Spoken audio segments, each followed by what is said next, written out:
Стой.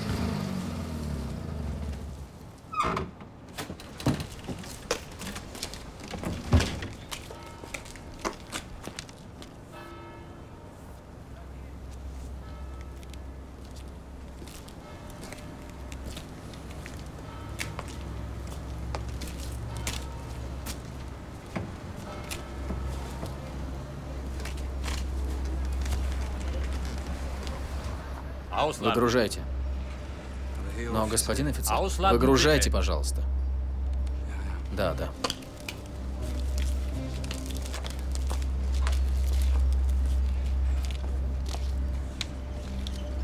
Шерсть, ситец, хлопок.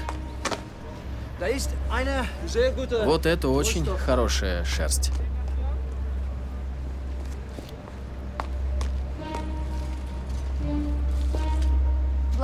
Влад Вольный, коммерсант из Польши.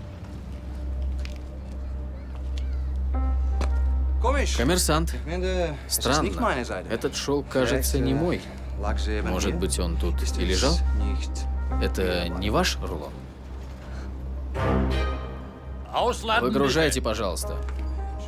Извините. Мне нравится этот шелк. Очень.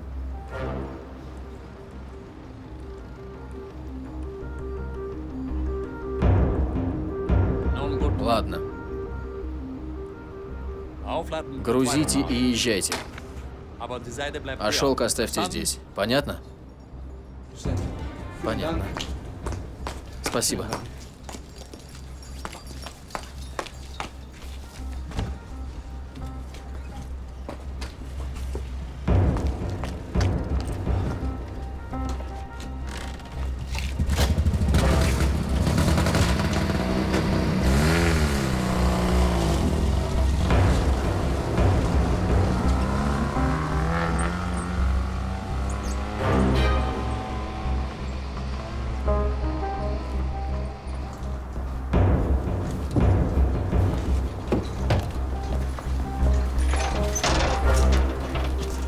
Сколько осталось? Еще 2.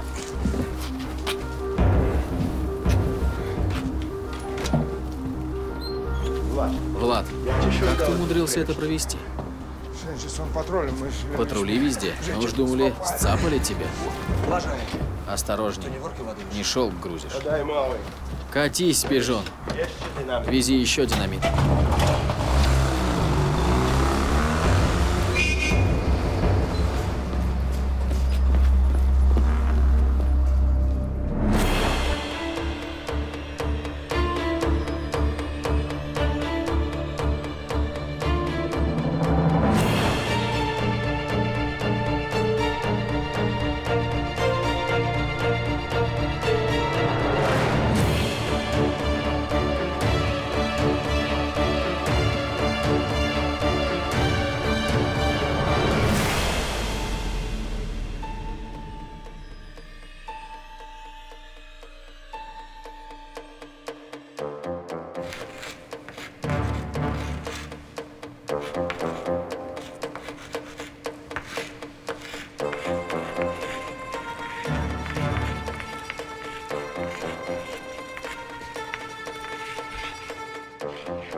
Eine Bombe kann eine ganze Großstadt vernichten. Коротко. Какова мощность этой бомбы? По его мнению, одна бомба может полностью уничтожить крупный город. Уведите. Мощность этой бомбы плюс-минус понятна. Но сейчас главный вопрос, есть ли она у немцев и какова вероятность ее применения в ходе Курской операции? Полученные нами косвенные данные говорят о том, что немцы близки к цели. Информация от союзников однозначно подтверждает наличие у немцев урановой машины. При достаточном количестве урана создание такой машины вполне возможно. Ну так что мне докладывать первому? Есть у немцев бомба? Разрешите, товарищ нарком? Полагаю, бомбы у немцев нет. Нам подкидывают дезинформацию перед началом летней кампании. Будь у них такое оружие, разумнее его продемонстрировать и выдвинуть нам ультиматум? Контрразведка во всем видит дезинформацию. Кто-то должен ее видеть. На ваши препирательства нет времени. Мне нужен точный ответ. От этого сейчас зависит исход войны. Товарищ Хлопко, у вас есть предложение? Контракт на урановую машину передан концерну АУЭРГИ. Одно из их отделений находится во Франкфурте на Одере. Возможно, вербовка персонала людьми Трохина. Товарищ полковник, резиденты и группы должны обозначаться только кодовыми именами. И вы, как начальник отдела СМЕРШ, должны... Начальник отдела СМЕРШ, я не нуждаюсь в замечаниях своего подчиненного. Полагаю, у товарища Хлопко имеются основания доверять находящимся в этом кабинете. Действуйте, товарищ Хлопко. А вы мне добудьте языка. Но только такого языка, чтоб...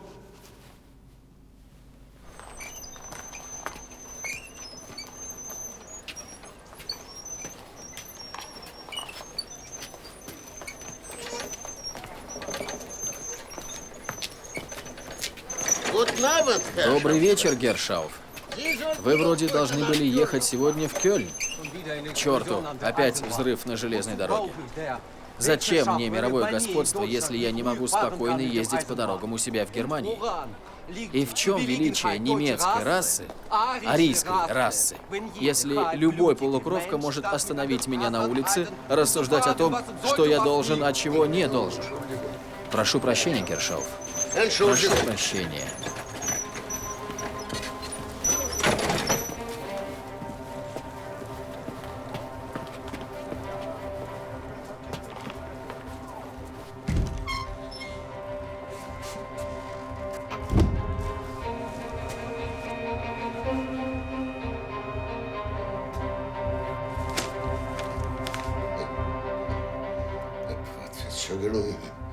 Задержка отправления поездов из-за оползня. Из-за оползня, говоришь, задержка поездов.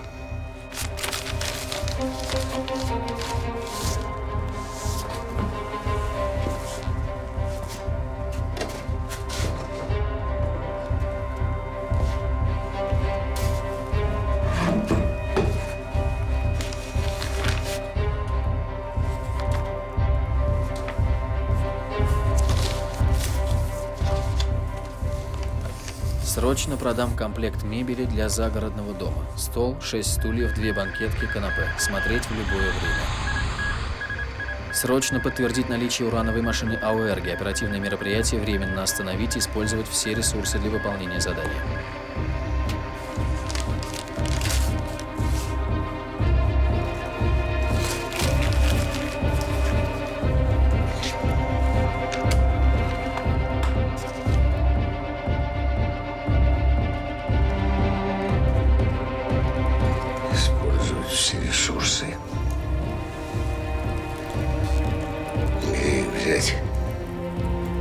Ресурсы.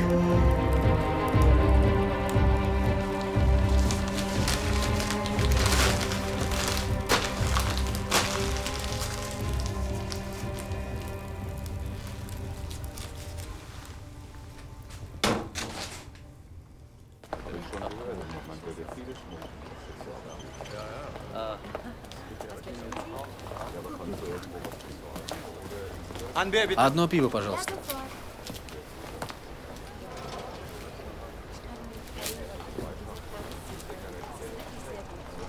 Пожалуйста.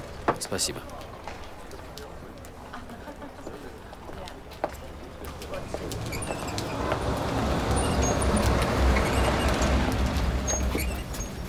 Добрый день. Добрый день. Сюда, пожалуйста. Пожалуйста. Читал газеты? Когда следующая партия? Пока отбой. Есть более важное задание. Тебе нужно завербовать сотрудницу одного местного КБ.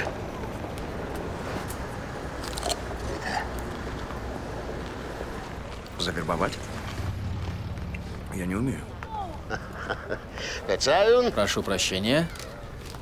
Сейчас подберем покрупнее. Полгода назад ты динамит от мыла отличить не мог. Идет война. Всем приходится делать невозможно. А тебе и делать-то ничего особенного не нужно. Служил девке голову и затащил в постель. Там посмотрим, что она знает. Я что, должен объясняться у людей? Какой-то фашистской твари? Пока ты здесь ходишь по чистеньким мостовым, миллионы людей гниют в окопах. Да, пустить эшелон под откос – хорошо. Но сейчас от нас ждут информацию.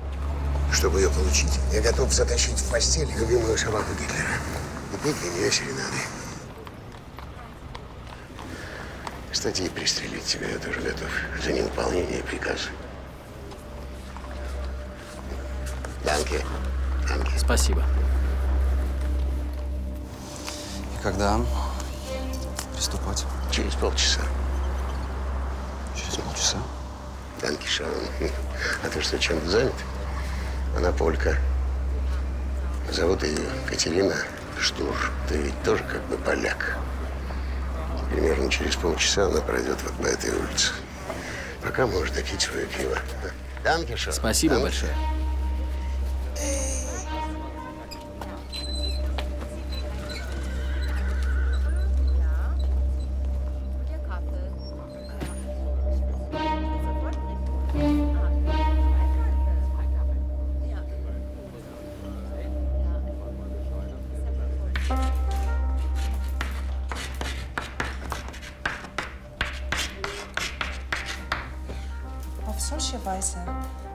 Таким образом, риск преждевременной цепной реакции сводится к минимуму, и нейтронный фон больше не имеет значения. Катерина, я должен признаться, что ваши решения всегда казались мне очень смелыми. Но это очень смелые решения даже для вас. Я должен показать это коллегам для консультации. О чем тут консультироваться? Все очевидно.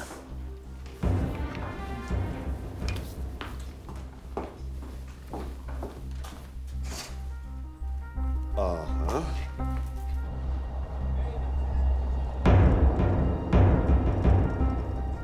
Внимание!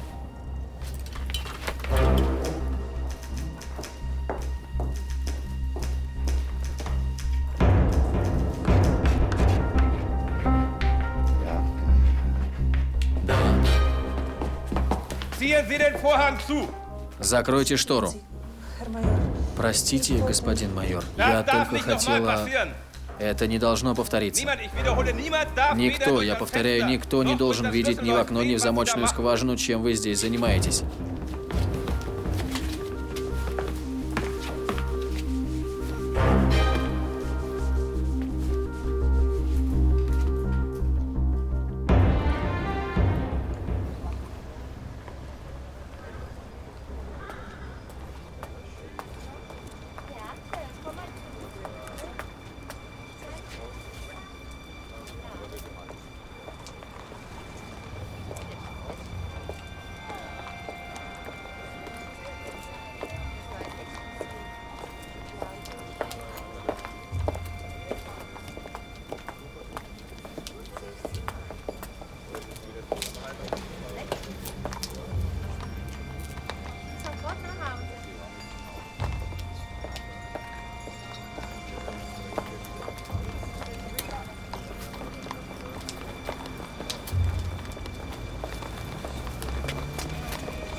Напоминает Варшавский кафедральный собор.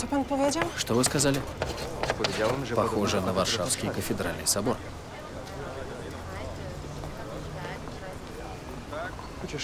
Хотя нет. Это не собор. Это формулы? Простите. Этого больше не повторится, честное слово. Постойте, я не хотел вас напугать.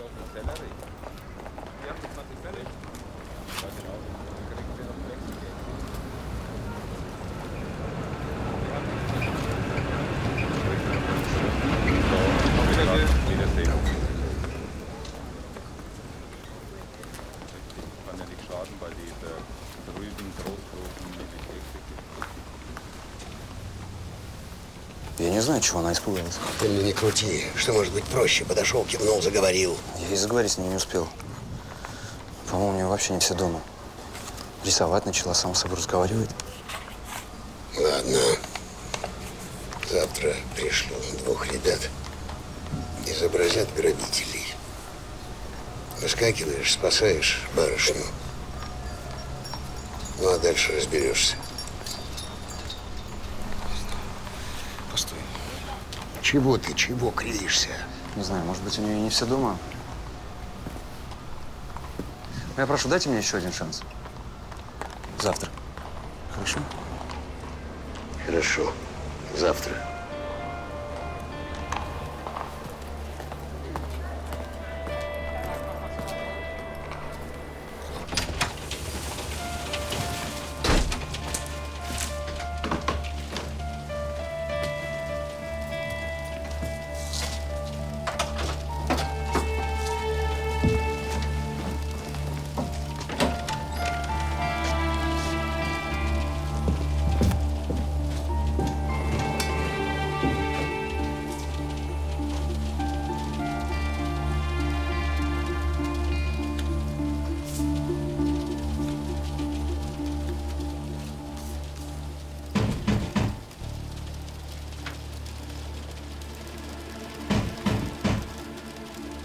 Минутку.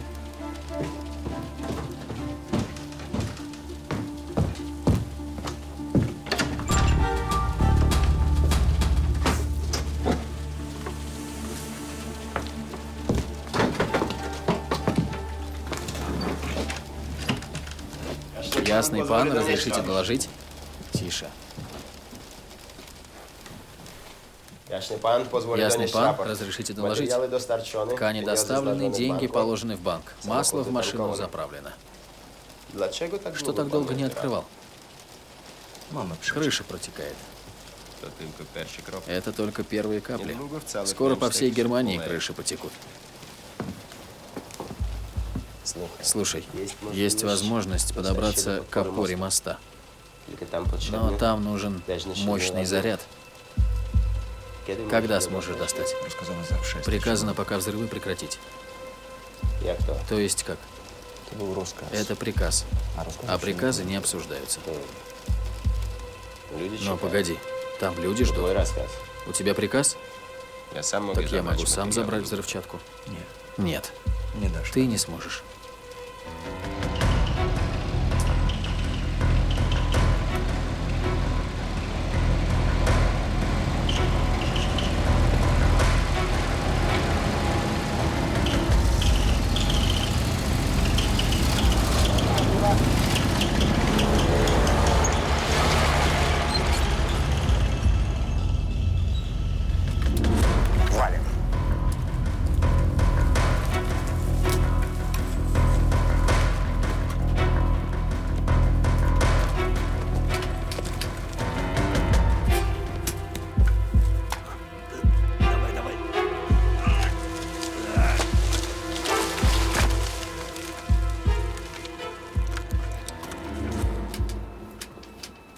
Товарищ капитан, а если техника пойдет, а? Не пойдет. Ну, товарищ капитан, чуйка на языка всегда знает, когда техника, а когда генерал поедет. Разговорчики, вы оба здесь, ты за мной. Есть.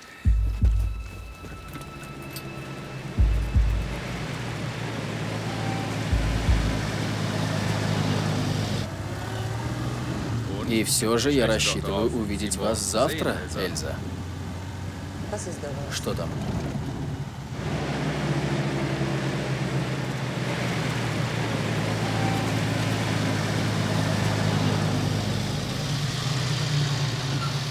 Какого дьявола, лейтенант? Прошу прощения, но у меня приказ проехать за колонной, которая только что прошла. Что за приказ? Почему именно вы? Не могу знать. Приказ ехать за колонной выдерживает 3-4 километра. Ерунда. Вы все равно уже отстали. Уйдите с дороги. Но у меня приказ. У меня приказ. Товарищ капитан, а как вы понимаете, кто сейчас поедет, а? И, кстати, знаете, после войны в академию думаю поступать. Еще один звук в засаде. И после войны ты сможешь поступить только в дворники. Если доживешь.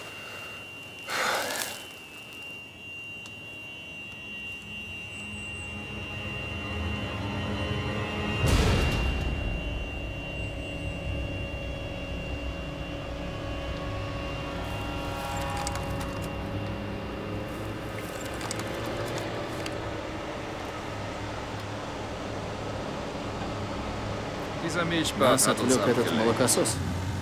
Вы ответили «да». Господин Лепс, просто Отто. Мы ведь друзья. Отто. Кажется, там засада.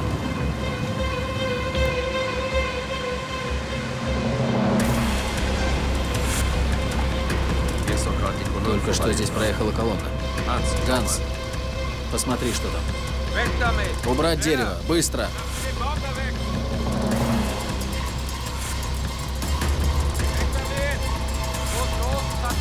Быстрее, быстрее!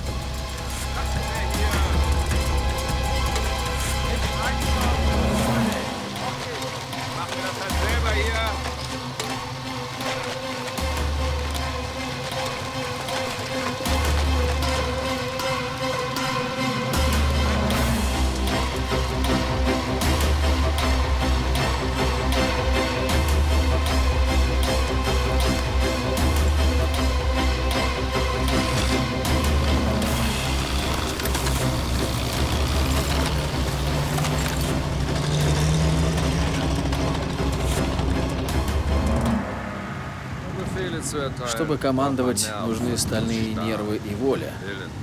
Подчиненные сразу чувствуют слабину.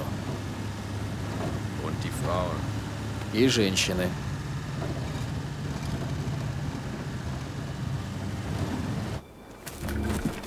Ко мне! Что происходит? Почему вы пустили, капитан? Дерево на место! Да что случилось? Приказ не лезьте! Ясен.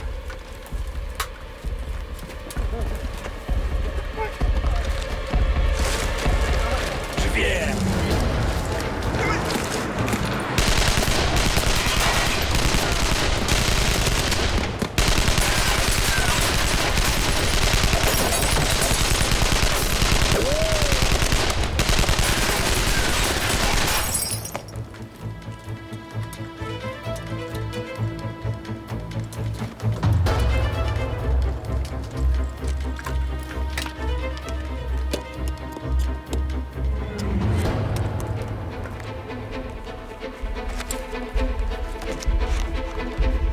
Что-то важное?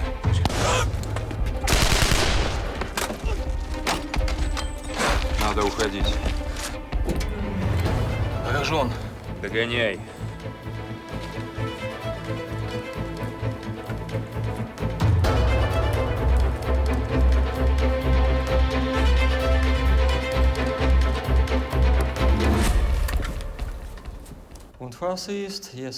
И что это в итоге? Возможно, это решение той проблемы, которую не смог решить господин Гейгер. Если разместить урановые заряды не двумя частями, а вот так. Послушайте, Гудс, вы, кажется, забыли, зачем вас вытащили из лагеря. Никак нет, Гермейерс. Иначе не отвлекали бы меня подобной ерундой. Вы что, хотите сказать, что за месяц существования вашего КБ вы решили задачу, над которой лучшие умы Рейха бьются уже несколько лет? И вот этот клочок бумаги — это и есть ключ к решению нашей большой проблемы? Смею заметить, что это лишь малая часть. Один важный элемент решения проблемы. Но я не осмелился бы беспокоить вас, если бы не уверенность, что это может помочь Германии. Хорошо, я передам это предложение. Благодарю вас. На вас никто не выходил? Новые знакомства, необычные встречи, новый бокалейщик, соседи? Никак нет. Идите. До свидания, господин Мейерс.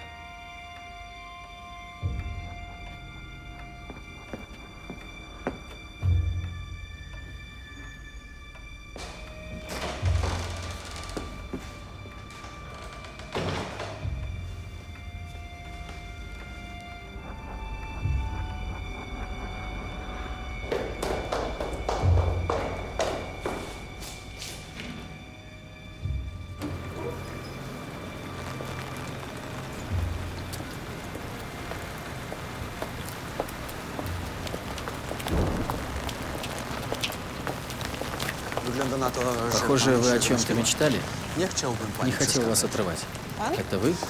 Да, тот самый недотепа, который вчера напугал вас. Простите, не сразу понял, что вы рисуете. Я в физике не силен. До войны учился на архитектора, теперь торгую тканями. Вы поляк? Простите, не представился. Влад Вольный, коммерсант. Поляк? Странно. Вы не из гестапо? Как можно спутать меня с этими господами? Я далек от политики, но они ходят в ужасных костюмах. Ваш чудесный костюм совсем промок. Что, если я приглашу вас в более сухое место? В кафе, например. Прошу.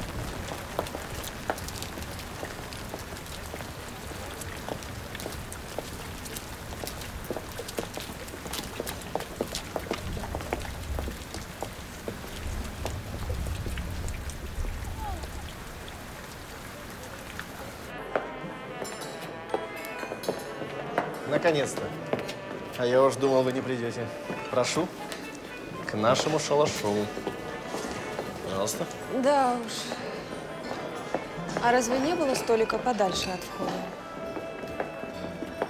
Сейчас исправим. Любезный, пожалуйста, мы пересядем вот за этот столик.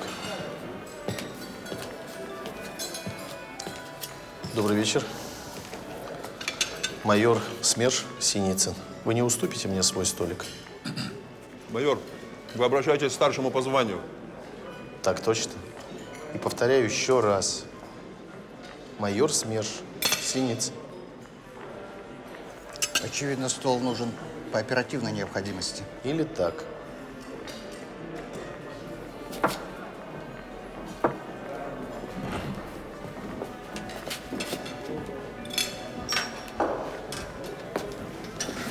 Прошу.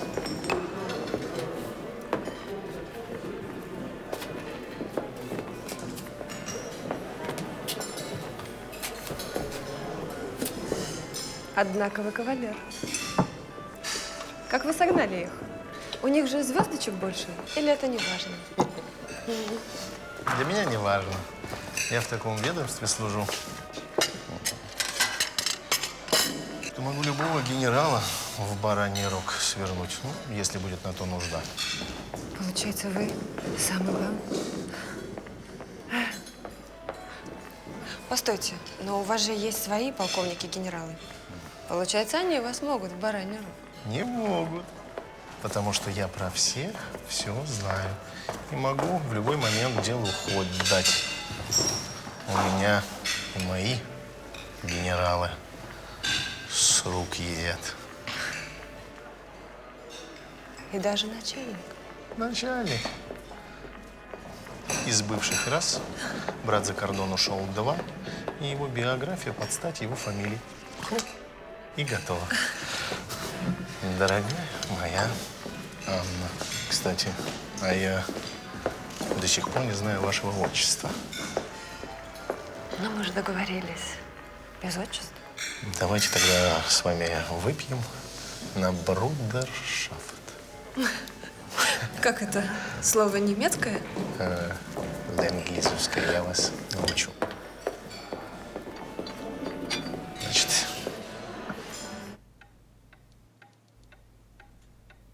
Хлопко Павел Иванович, Хлопко Павел Иванович, бывший офицер разведки царской армии, назначен начальником 4-го отдела СМЕРШ. При поступлении в Красную армию Хлопко указал, что его родной брат, также бывший царский офицер, погиб в 1922 году. На самом деле, брат Хлопко находится сейчас в Китае, является офицером армии генерала Семенова, открыто заявившего о готовности воевать с СССР. Подобная информация может быть расценена русскими как измена. Полагаю, возможно, вербовка Хлопко. Прекрасно. Очень хорошо. Вы не перестаете удивлять меня, барон. Мои остолопы только-только начали собирать информацию об этом самом СМЕРШ. А вы не только вышли на их руководство, но и готовы вербовать их начальника. Браво! Русские крайне предсказуемы. Чтобы завербовать англичанина, нужно сначала понять, в чем его слабость. Деньги, женщины, виски. Русскими управляет страх. Хорошо, если знаешь, чего он боится, но если нет, достаточно намека. Страх настолько пропитал этот народ. Жаль вас перебивать, но хотел спросить про этого русского. Вам не жалко использовать для его вербовки столь ценного сотрудника? Вы и так бросили в топку этой операции все свои и часть моих резервов. Господин адмирал, позвольте вам напомнить, что эта операция имеет решающее значение для хода всей войны. Если русские поверят в существование урановой машины, они вынуждены будут рассредоточить резервы под Курском и на других важных участках. Исход войны поставлен на карту, и я бы бросил на стол все, что имею, потому что другого такого шанса переломить ход войны у нас не будет.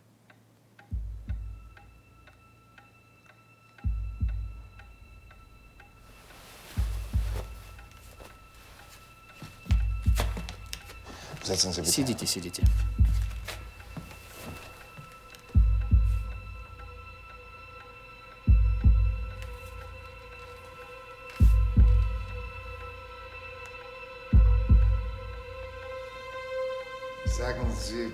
Скажите, барон,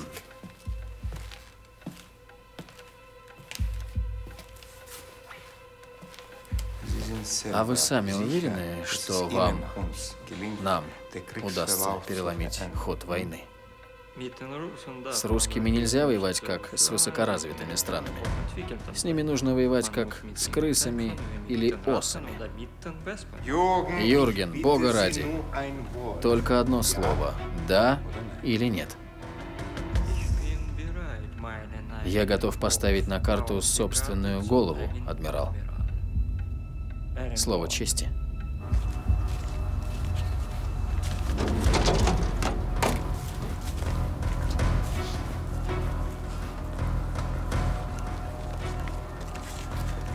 Добрый день, господин офицер. Все всегда самое свежее. Если не свежее, хорошо, будешь возить каждое утро. Деньги в конце недели. Спасибо. Спасибо. Хотел спросить. Что? Я бы мог еще вывозить мусор? Нет. Мусор же нужно вывозить регулярно. Нет. Уходи. Виноват. Ухожу. Значит, до завтра. Разведка разжилась очень любопытными документами. Насколько можно судить, поставки урана и тяжелой воды теперь осуществляются на другой завод, что позволяет сделать вывод об окончании работ над бомбой. Может быть, у них просто ничего не получилось? Согласно этим выпискам, компания АОРГе получила 2 миллиона рейхсмарок за исполнение контракта. И где же вы разжились? этими бумагами? Эти документы добыты ценой жизни моих разведчиков. Моим бойцам удалось перехватить курьера, который вез документы. Где эти бравые ребята, которые ходят за сверхсекретными документами, как по грибы? Мне в 4-м отделе таких очень не хватает. Знакомьтесь. Товарищ Литвин, с сегодняшнего дня ваш сотрудник.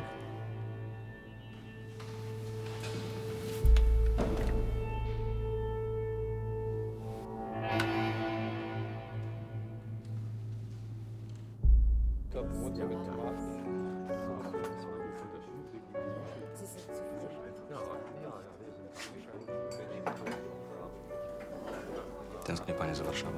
Скучаете по Варшаве? Да, я ужасно скучаю по Варшаве. Если бы можно было перенестись туда, как в романе Уэллса. А что там произошло? Как? Машина времени. Неужели вы не читали? Да я все больше учебники читал. Не до модных писателей было. Уэллс не просто модный писатель, а фантаст. Настоящий фантаст. А в чем разница? Неужели вы не понимаете? Фантастика — это не просто волшебные приключения героев в неведомых странах. Настоящий фантаст предсказывает будущее.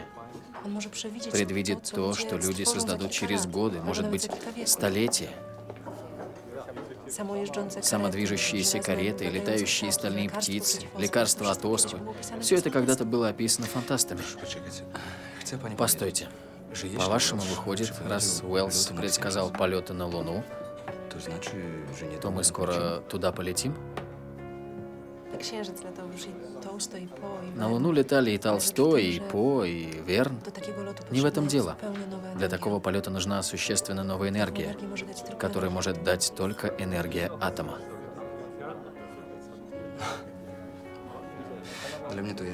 Для меня это темный лес. Это проще, чем вы думаете. Я вам покажу.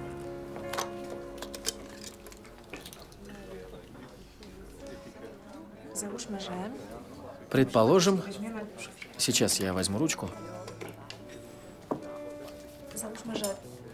Предположим, это молекула водорода.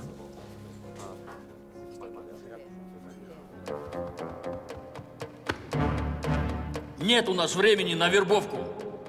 Нужны более решительные действия. Значит, нужно захватить этого Гудса и допросить здесь. Захватить главного инженера оборонного предприятия и живым доставить из Франкфурта в Москву? Если только это убедит вас, другого выхода нет. Разрешите действовать? А чем черт не шутит? Действуйте. Ну, дальше неинтересно. Революция, он улетел, а элита осталась. Я и не знал, что Толстого издавали в Польше. Я читал его на русском. На русском? Папа очень любил русскую литературу, русскую культуру, дружил с эмигрантами. И вы говорите по-русски? Вот, вы и пришли. Спасибо за чудесный вечер. Вам спасибо. Теперь я узнал, кто такой Уэллс и как делятся атомы. Наконец-то и мне вас удалось удивить. Пожилой. А я за весь вечер не дала вам шанса, все время болтала. Напротив, вы так вдохновенно говорили об этих реакциях, как будто стихи читали. Наверняка за соседними столиками так и думали.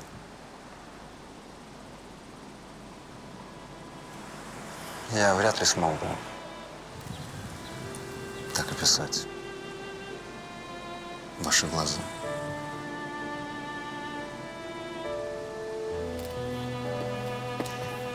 Пожалуйста, не говорите ничего больше. Я так давно не говорила с обычными людьми. Я так давно не говорила на польском, на русском. Это как сказка. Я понимаю. Только я надеюсь, что это не сказка и не научная фантастика. Вы замечательны.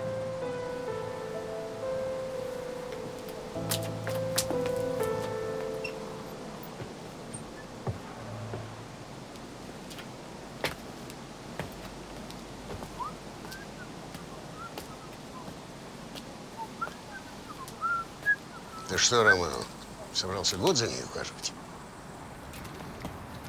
У тебя было задание затащить ее в постель и получить нужные данные.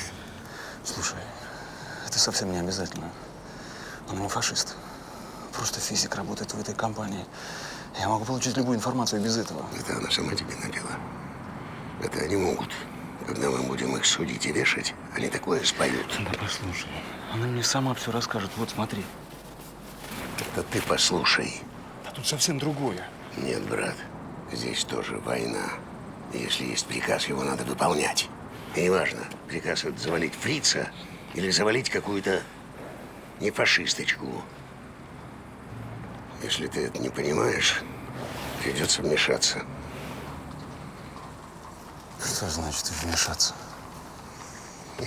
Не дрейф. Не съедим мы твою зазнобу. Ты действуй, как действовал, а мы тебе немножко поможем. Давай.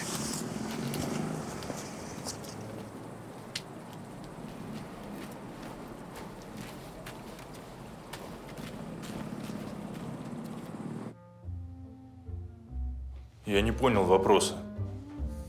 Будет динамит, взорву мост, а не будет. Как я его взорву, если без динамита? Это ваш лучший курсант? Лучшее из того, что есть. В основном приходится иметь дело с уголовниками и люмпинами. Последнего иммигранта я забросил еще в 42-м. А этот, вот, рукопашный бой, стреляет прекрасно, бегает, 16 прыжков с парашютом. Это прекрасно. Только эти качества нужны пехотинцу, а не диверсанту. В вещмешке диверсанта нужны еще и мозги. Где там Эльза?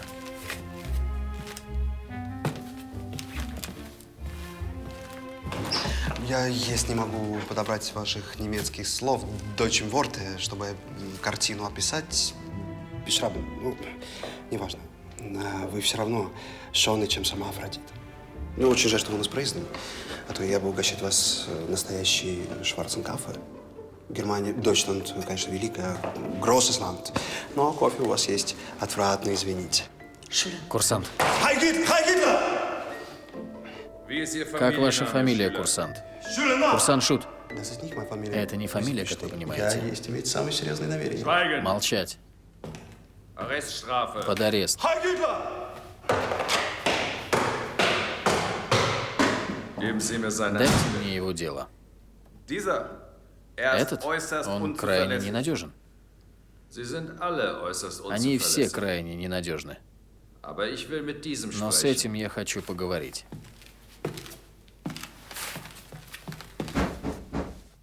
Одну минутку, пожалуйста.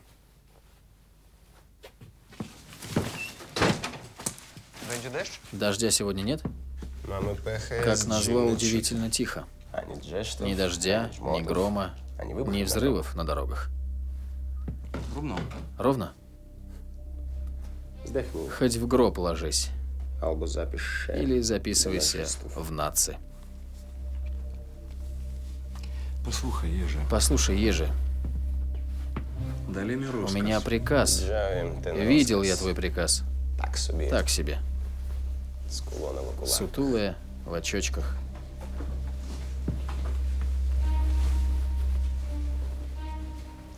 Дай пройти.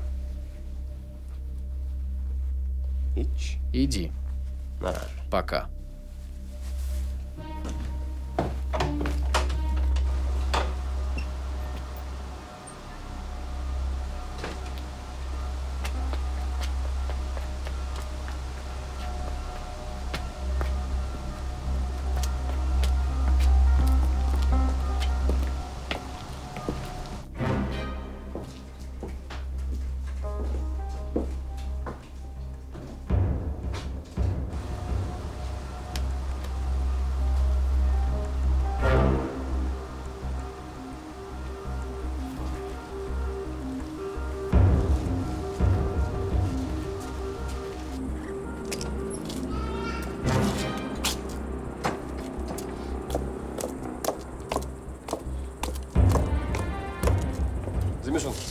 Проедемте с нами. Nein. Нет.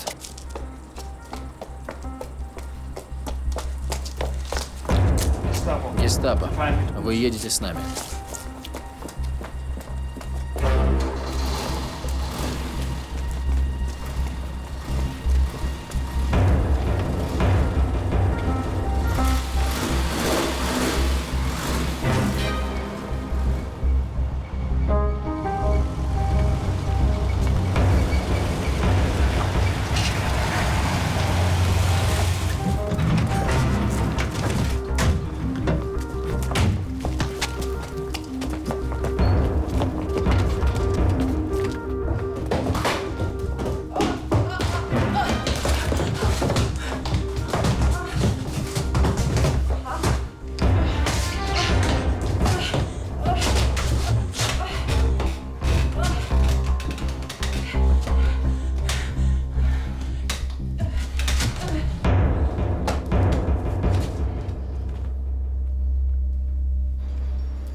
Простите, я видела, вы купили кофе. Не подскажете, если кофе в зернах, как его правильно варить?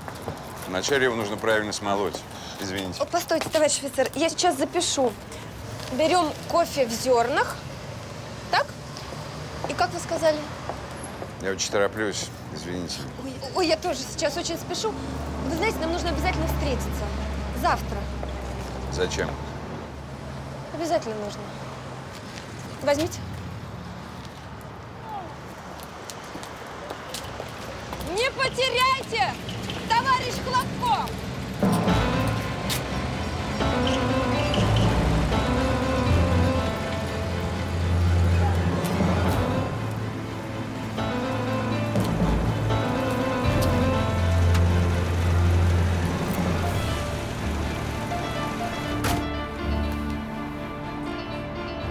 Домой? Да, домой. Кому вы передавали эти сведения? Я никому ничего не передавала. Пожалуйста. Это какая-то ошибка. После лагеря меня перевезли в лабораторию господина Гуцу. Я занимаюсь физикой, проблемами получения энергии. Герр Гуц ваш руководитель? Да, спросите у него. В последнее время у вас не появилось новых знакомых? Возможно, соотечественников?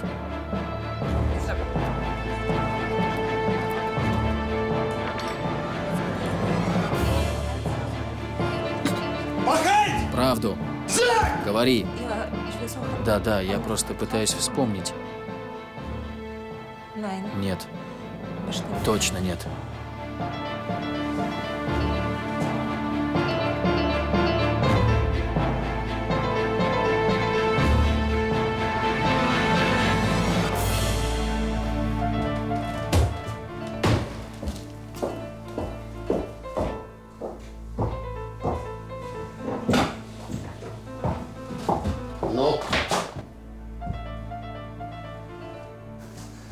Вытащил все, что мог. Лаборатория, имена, внутренний распорядок. А Влада не выдала, заметил? Это ж хорошо. Хорошо. Теперь отвези ее ближе к дому.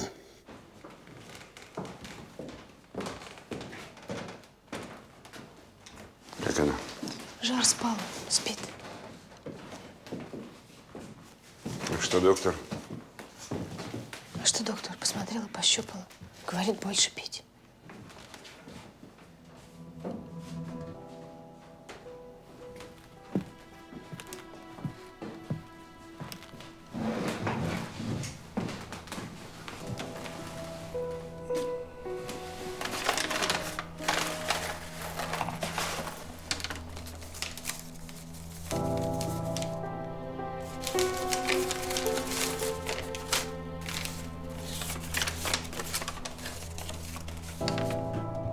Атаман Дальневосточного союза казаков Семенов Григорий Михайлович присвоил звание полковника атаману Хлопко Александру Ивановичу.